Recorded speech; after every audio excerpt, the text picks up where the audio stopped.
Assalamualaikum warahmatullahi wabarakatuh.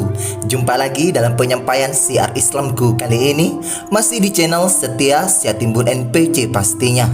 Salam satu Tuhan, berjuang untuk hidayah kebenaran Allah hingga titik darah penghabisan. Terus menyuarakan keindahan Islam. Kalau di video kemarin kita simak bersama perjalanan inspiratif dari sang misionaris wanita cerdas dan hebat yang memilih masuk Islam dengan mendalami ayat Bible Yohanes 14 ayat 6 yang terpampang jelas, Yesus bukanlah Tuhan tapi adalah utusan. Dan tak bisa dipungkiri, Yohanes 17 dan 3 juga menguatkan bahwa Isa Al-Masih bukanlah Tuhan.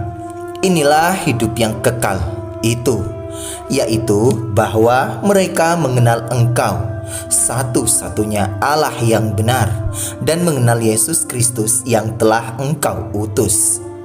Tapi sebelum lanjut pada penjelasan selengkapnya, yuk bantu channel-channel siar Islam kami dengan cara like, comment, share, dan subscribe agar kami selalu semangat dalam menyampaikan siar Islam lainnya.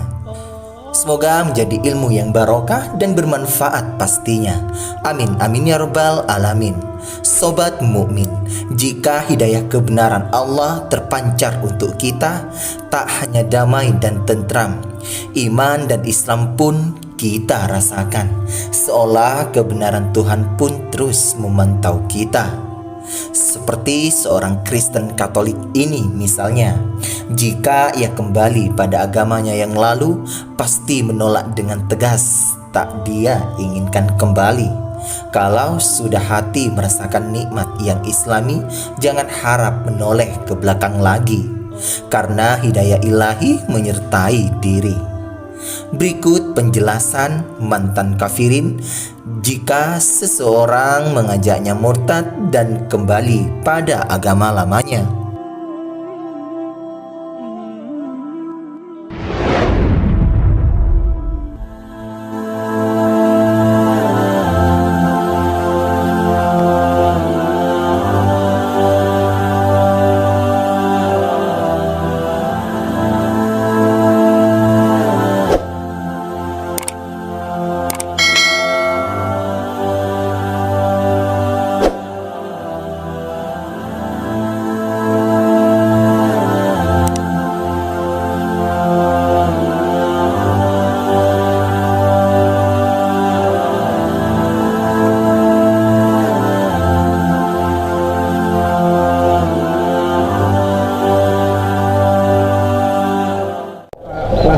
Pak Willy Brodus Lasiman tidak mau kembali ke Katolik nggak?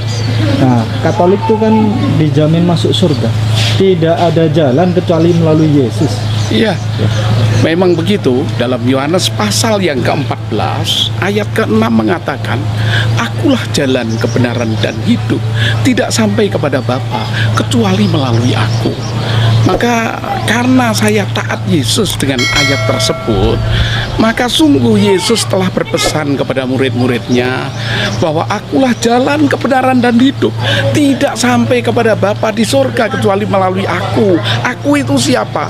Aku itu adalah Yesus dalam bahasa Yunani, Isa dalam bahasa Arab, Yosua Amasiah dalam bahasa Ibrani. Itulah petunjuk Yesus yang harus ditaati, karena dia jalan. Jalan itu bukan tujuan. Tujuan yang ada adalah Allah Bapa dalam makna Alkitab, yang itu dalam makna Islam, Rabbil Alamin. Maka barang siapa ingin mentaati Yesus, harus mentaati yang dikatakan Yesus, bahwa ajaran Yesus itu adalah menyampaikan dalam Yohanes pasal yang ke-16 ayat 12 sampai 14 bahwa sesungguhnya kitab yang diajarkan oleh Yesus itu belum sempurna. Mengatakan masih banyak hal yang harus kukatakan kepadamu, tetapi kamu belum dapat menanggungnya. Tetapi apabila ia datang, yaitu roh kebenaran, nah itu akan menyempurnakan ajaran yang ada. Maka kalau mau ikut Yesus dengan sempurna, Yesus menyampaikan kalau di dalam Qur'annya surat ke-61 ayat yang ke-6 bahwa Yesus itu menjanjikan wa ismuhu Ahmad. Falamma ja'ahum bil bayyinati qalu hadza sihrun mubin. Jadi kalau taat pada Yesus harus taat pada Nabi Muhammad.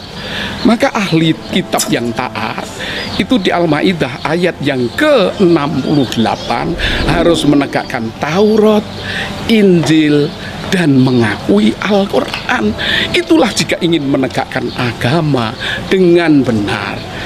Maka tidak mungkin saya kembali lagi ke Katolik atau Kristen, karena kebenaran ini sudah tertulis dengan jelas di dalam Alkitab maupun di dalam Al-Quran.